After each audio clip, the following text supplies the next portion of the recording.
God. Snow again. Ayan mga paps. Good morning, good afternoon, good evening all over the world. So ayan mga paps. At nag-snow na naman. Tapon muna tayo ng basura dito. Ayan ang paligid mga paps. Clear na ito the other day. Clear na. Ala ko wala na ang snow. Tapos na. Ang lamig. Pasok man tayo sa sakyan mga paps. A few inches later. Ayan. Snow again. Kahapon wala na yan. The other week. Clear na clear. Ayan. This is Canada mga paps. Ayan na naman natin mag-ingat sa pagmamaneho. Madulas.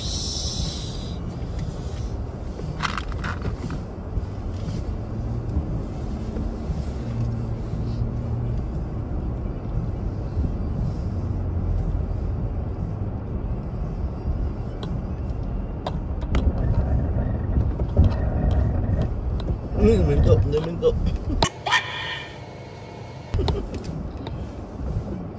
ang sasakyan. Alam na hindi tayo naka-winter tan.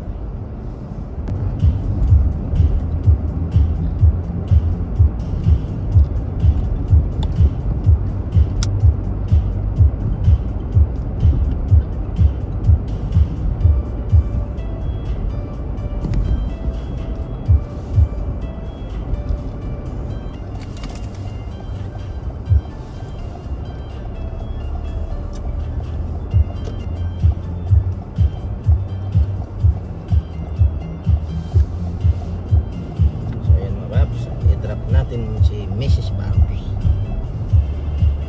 dropping off everyday kasi hindi siya marunong mag-drive, which is okay na rin mga paps yung hindi siya nagdadrive kasi kung magdadrive siya gagastos kami ng $500 monthly. Bakit?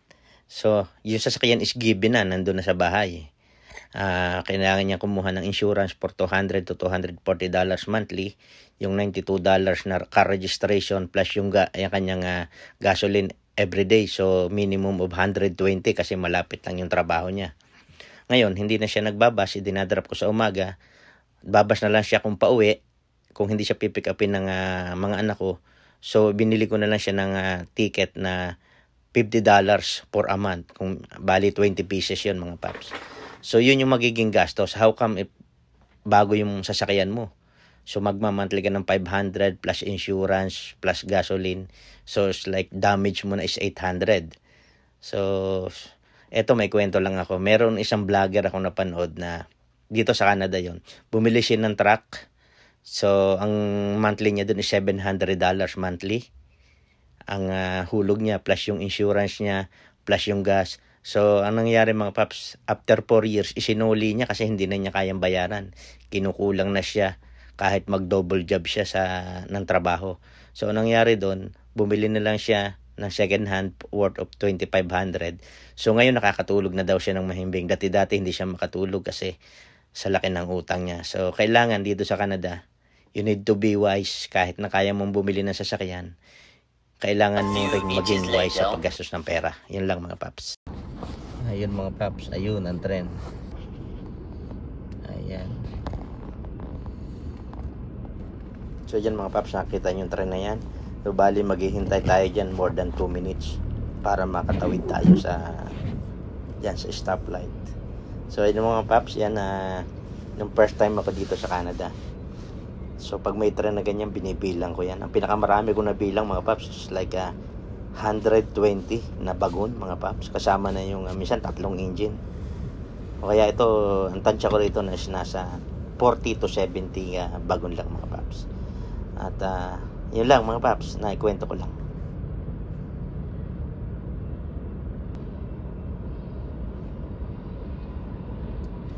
Ayun, may makina sa gitna mga paps. Sobrang haba niya, hindi ko nabilang. Siguro yan yung almost mga 80 bagon. So yun na yung huli mga paps, yun ayun. Yun yung last. Yan, nakita nyo yung mahabang trend. So, almost 2 minutes yung itinagal ng pagdaan ng trend. Ayan, tingnan nyo yung kapaligiran mga paps.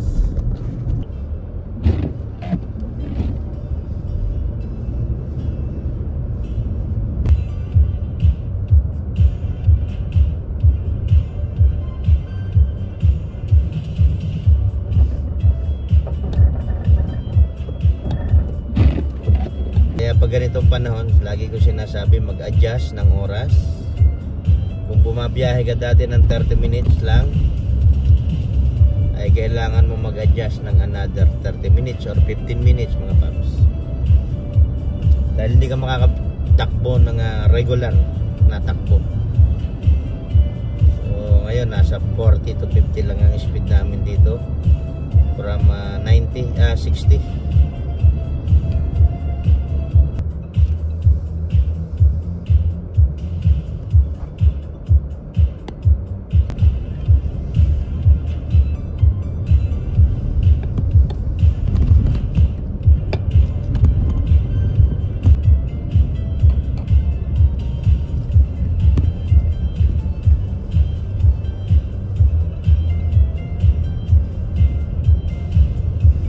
Binigla mo ligo mga paps, hahagis ka ha. Mag-slide ka pag binilisan mo yung turning.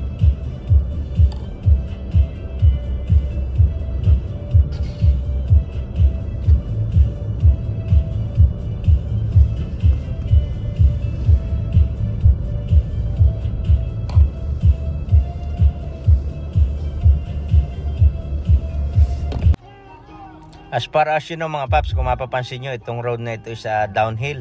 So ito nga pala ay pinaprioritize ng government na linisin. Kung mapapansin nyo, pababa yan. So kung babagsak yung snow in the middle of the night, napakadulas dito, tapos biglang lalamig ang temperature, ay magiging black ice siya. So ang tendency, magkakaroon ng mga aksidente. Dahil pag nag full brake ka dyan sa road na yan, ay dudulas ka lang or mag-i-slide yung sasakyan mo.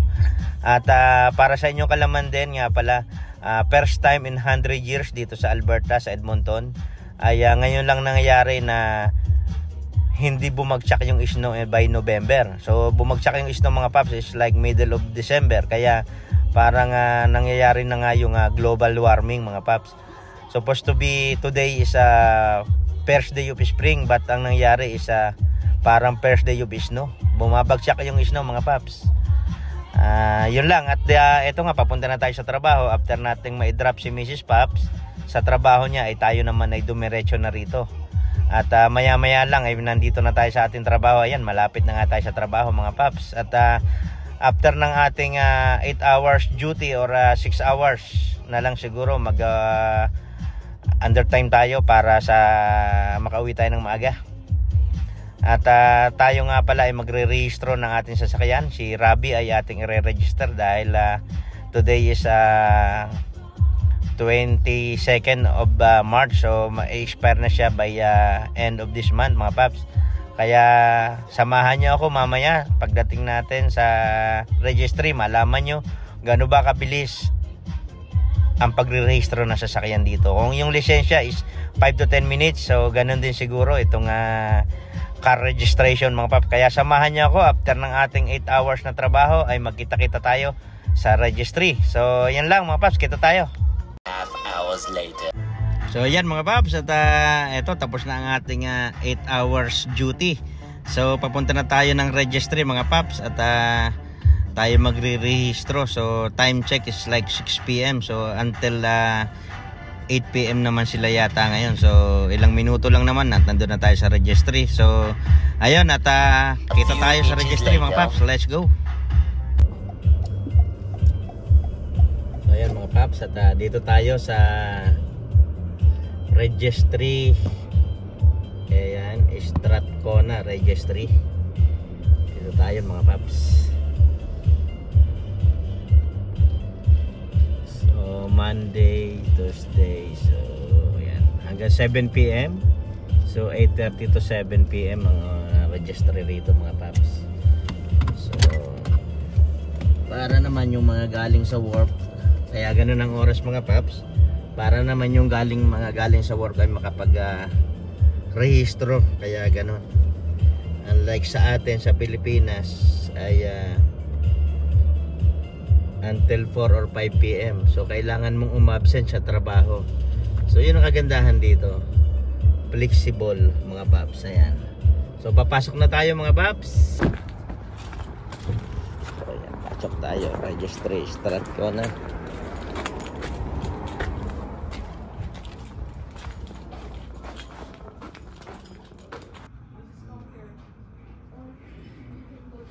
Time check is 6:30. Ito na yung ating old registration and ating insurance. So importante dala mo yung insurance mo at syempre ang lisensya. So 6:30, ayan, waiting tayo ngayon kung ilang minuto mga paps.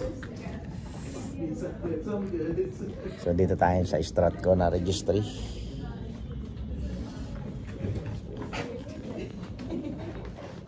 A few inches later, 12 seconds later. So yan na mga paps, tapos na. Halos sa 10 minutes lang, 10 minutes. So $93 again for 1 year.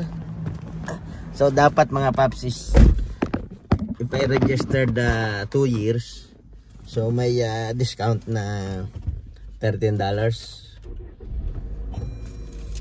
So okay na lang yung 1 year, kasi minsan nakakalimutan natin eh. Baka makalimutan natin at least kapag every year, basta mag birthday tayo mga paps, ay alam natin na kailangan natin mag na sasakyan, mag-rehistro.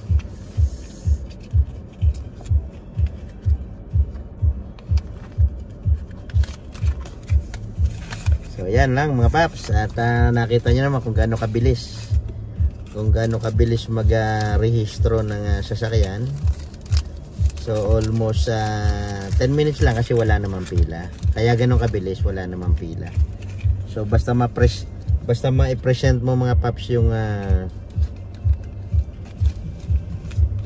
ma-present mo lang yung registration mo o yung insurance at saka driver's license, okay na. Wala na mga question. So ganun lang kabilis mga paps. Ganun lang kabilis mag-register ng sasakyan dito.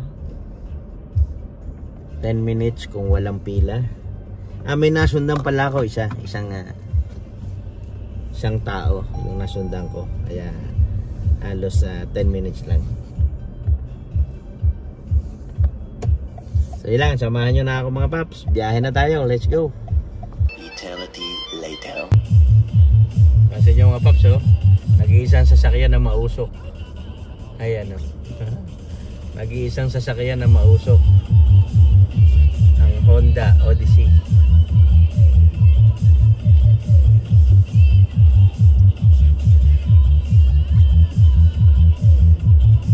Parang may nagkabanggaan mga paps.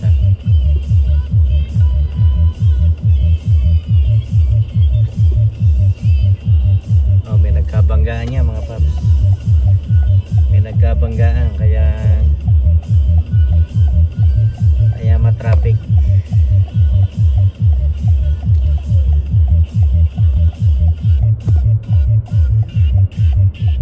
At mga paps, sabi ko, kaya may traffic, kaya may nagkabanggaan. At taka naman ako, bakit nakaharap dito yung isang sasakyan. Paano nangyayari yun? Umikot.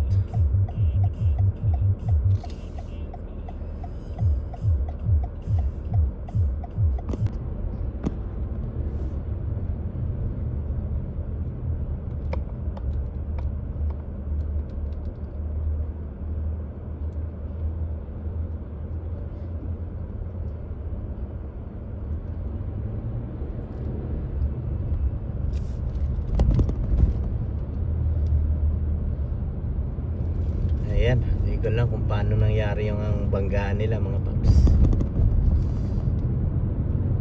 Sa malaga walang disgrasya, sasakyan lang. Hirap pag may ano, yung may namatay. Ayan. So ano lang yun, damage lang ang sasakyan.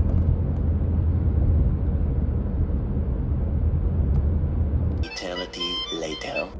So ayan mga paps, at nandito na tayo sa bahay. At yun lang, nakita nyo naman yung pagpasok ko kanina hanggang ngayon pag-uwi kaninang umaga. Yung daan ay puro snow, namumuti. Ngayon nakita nyo naman ay nagmelt na. So yun lang, at thank you very much for watching.